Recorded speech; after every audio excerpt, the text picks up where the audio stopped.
and welcome to today's video. My name is Thimbles and this is my first attempt at doing a voiceover. So hello. I hope you enjoy listening as I take you through the process of embroidering a blue pansy that I have designed. So the reason this design came about is because over June and July I was away traveling a lot and I didn't have much time to do any embroidery. So when I got back home, I was looking for an embroidery project to help me get back into the swing of things. I was looking for something relatively small, so I made this design for a 4-inch hoop, although I do embroider it in a 5-inch hoop in the video. I also wanted to try out some new stitches, play around with the metallic threads a bit more and focus more on the surrounding design. It's just a fun little piece, bringing together some ideas I wanted to explore and enjoy some new embroidery techniques.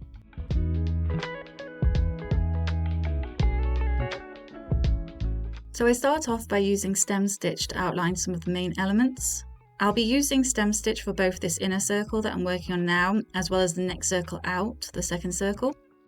The space in between these two will be filled with basket weave stitch later.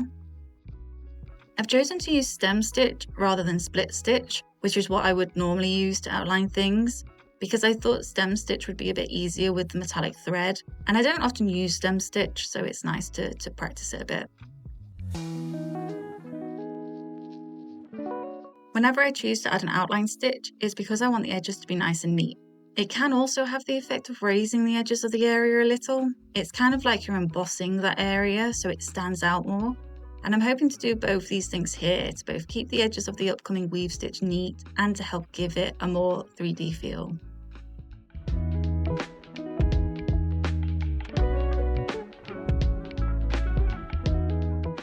Okay, so here I'm adding a lattice across my work. I'm using single long stitches because I thought it would make the lines nice and straight.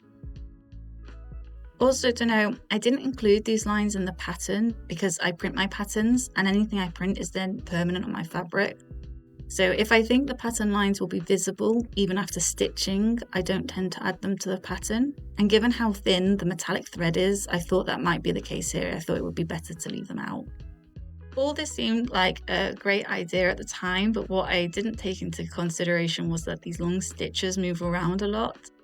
So here you can see me adding these little yellow stitches to try and hold the lattice effect in place.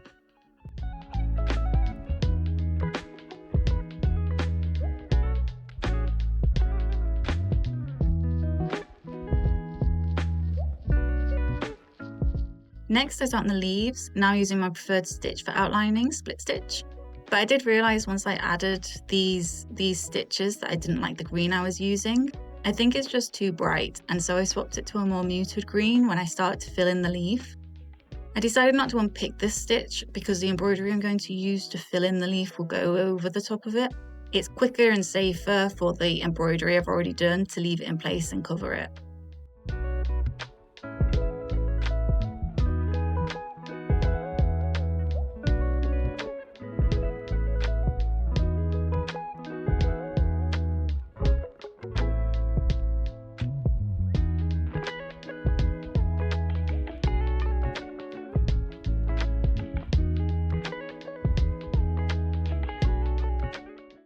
To add a bit more depth and a bit more interest to the leaf, I go back and start to add some lighter green down the centre of the leaf. And I'll add a darker green to the edges too. Basically, I'm top stitching some shadows and highlights onto the leaf. I took this into consideration when filling in the main green colour, that first base colour. Because I knew I'd be going back to add more stitches on top, I didn't embroider that first green too densely. If I had, the embroidery would have gotten thick and difficult to work with. In those instances, I'd recommend keeping your threads less dense and build them up gradually as you add new colours and new tones, until there's a nice even layer of stitches. It's something I still haven't mastered yet. Often my embroidery gets very thick and it can become frustrating to work with, but it's all those different shades and tones which really makes the thread painted piece come to life, so it's well worth planning ahead and thinking how many colours you're going to be layering up. So this is another issue I didn't see coming, that I can't see my design. The dark pattern on the dark fabric was already a bit tricky, but I didn't think that adding those metallic threads over the top would make it pretty much impossible to see the design. especially the central section of the flower, which was the most complex part. I just can't see it. Anyway, my solution is to add more little yellow stitches to try and hold the threads in place. And then I snip away the threads that blocked my view. Something I had to be careful of from here though, was that those little yellow stitches weren't holding the lattice threads very securely. Stitching over the metallic threads or catching them slightly could pull them out from under the little yellow stitches.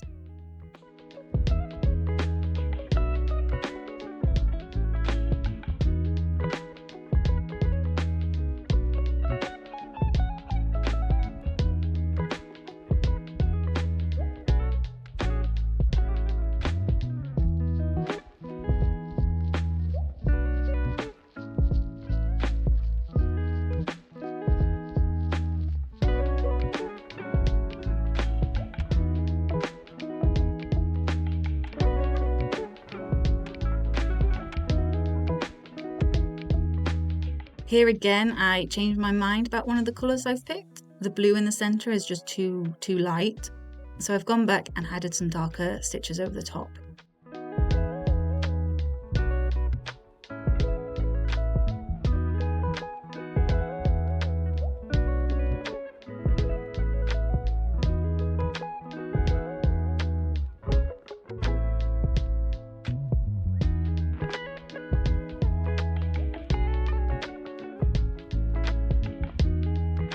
So you can see me filling in the petals relatively quickly with rather dispersed stitches. There are two reasons for this. One, I've already mentioned that laying down a base colour with a fairly thin layer of stitches gives me plenty of opportunity to go back and add more colours and more stitches without wrestling early on with dense embroidery. Considering how many different colours and tones there are in these really beautiful pansy petals, this really helped me with the embroidery process. But the other reason I filled out so much of the flower so quickly was to try and secure those metallic threads before they accidentally got pulled out from under those tiny yellow stitches. Just the more stitches holding them in place, the less likely I was to catch them and pull them out of the pattern. There's so many different colours and tones in the petals. When I'm choosing my colours at the beginning of a project, I tend to choose more than I need and I'll narrow it down as I go. In this instance, I kept adding more and more colours to the selection. I think there are easily a dozen colours I swap between while filling in the petals. But I'm very happy with the way the flower turned out, so it was definitely worth putting in the effort to add all those different colours.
I mentioned previously I'm going to use basket weave stitch to fill in the border. In particular, I was aiming for a checkerboard pattern, so I started to embroider these thick radiating rows, these radiating columns, vertical rows stitches, which are about 5 to 6 strands thick. And later in the video, I'll go back and weave in threads going around the circle, up and over these little groups of stitches, and it'll create a woven section.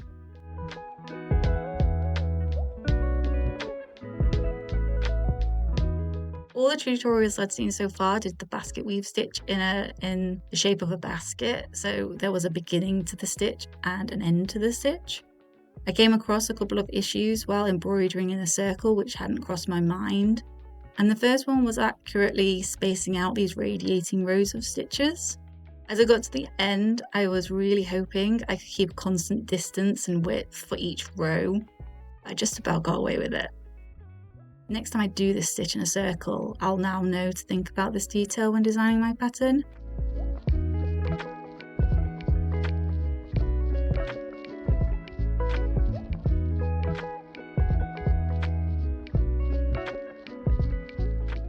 So before completing the basket weave stitch, I go back and add some further details to the lattice background, and I decide to add some French knots to add a bit more texture and a bit more colour. I just love French knots. I think they're one of my favourite stitches. They're able to add a lot of interest, a lot of texture very quickly, very easily. The reason I didn't finish the weave stitch before these French knots is because I realised I'm running out of places to anchor my threads. And so I want to anchor my threads, my French knot threads, under the weave stitch. I did get a little confused here what colour was meant to go where. When a French knot needs to be removed, unfortunately, you don't really have any other choice than to snip it away.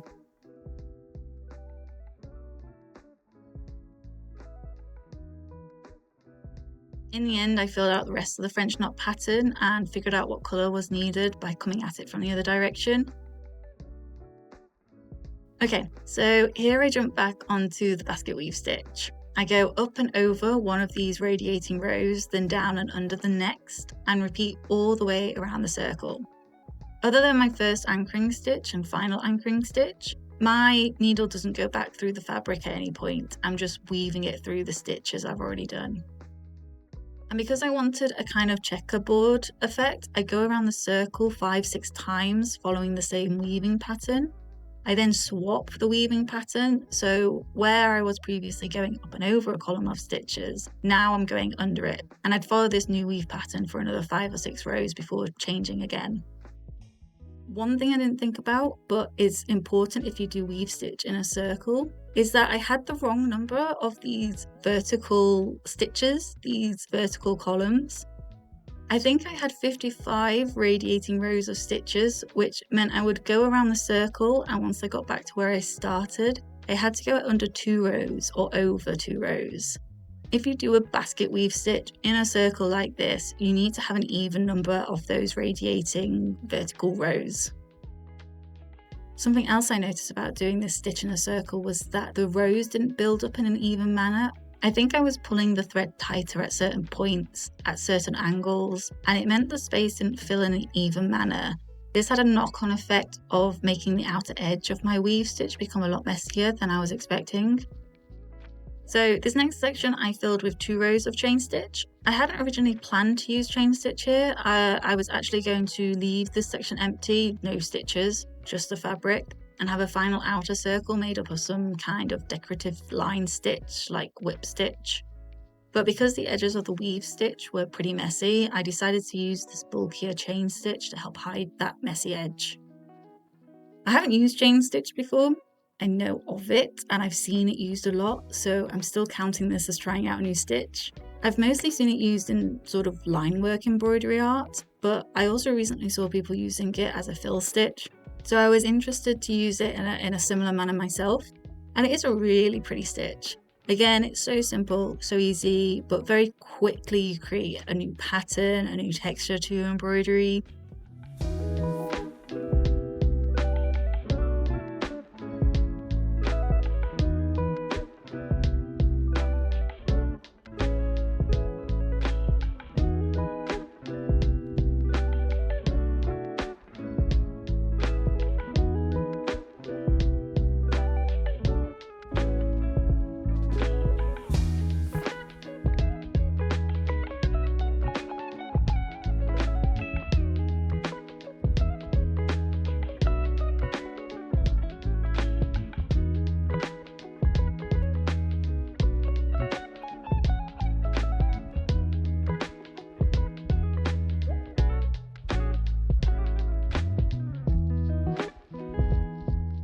When adding the chain stitch, I still followed the pattern and kept the stitch circular, but that meant any areas of the weave stitch with particularly large gaps were missed. So here I'm just going back and adding a few more rows to my weave stitch to fill in any remaining gaps.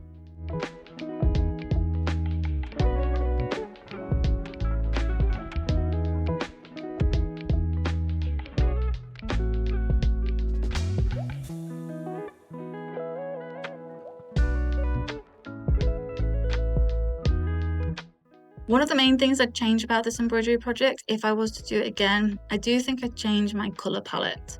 I find I struggle to pick out colours for projects, both the fabric I use and the threads for any decorative elements I add. I don't have an art background, I've been mainly based in the sciences, so my colour theory knowledge is pretty basic, and that has a knock-on effect on my confidence when choosing colours. In my head, I was going to choose bright and contrasting colours for this piece, but in the end, I just didn't quite have the confidence to do that, and I picked colours that were pretty similar, and overall it's sort of muted. And while I don't think it's bad, it wasn't quite what I was aiming for. I actually think choosing to use silver rather than gold sort of put me on the path to keeping a cooler, muted colour palette anyway. So next time when I do a similar design, I'll possibly pick a slightly different colour palette and maybe even pick gold instead to use.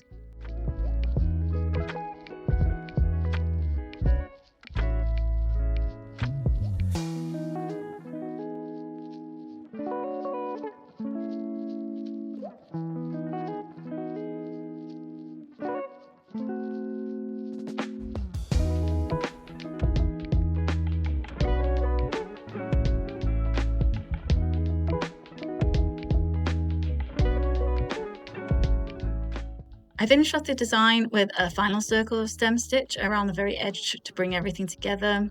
It also sits pretty much straight on top of the outer pattern circle, so I'm just making sure you can't see any printed pattern lines in the final embroidery piece. Overall, I really love this piece. I love how unique it is compared to everything else I've done so far. One of the big things with this project was to try out some new stitches, and I felt I learned a lot regarding the basket weave stitch. I'd love to work with it again and try different colours and variations of it. And I'm really happy with the overall design and how I used the metallic thread. A couple of months ago, I added a metallic thread seed stitch background to a couple of my butterflies. And ever since then, I've wanted to play around with different decorative backgrounds and patterns and metallic threads. And this is me doing just that, trying out a new pattern, and it's only inspired me to try out more ideas. I didn't spend a lot of time designing this. I kind of approached it like a sketch to try out new stitches and new designs, so planned out the general layout of the project and then jumped straight in. In general though, I do recommend spending more time planning out your piece, practicing stitches beforehand. I think if I'd spent a little more time doing that before beginning this piece, there were some issues I could have avoided, but it was a fun way to learn, and I love my new embroidery piece. I've just got to find somewhere to hang it. Anyway, that's all for today. I'm really excited about doing the voiceover. I feel like it's going to open up a few more doors for a few different sorts of videos. I hope you enjoyed the video. If you did, please like and subscribe. Until next time, have a wonderful day.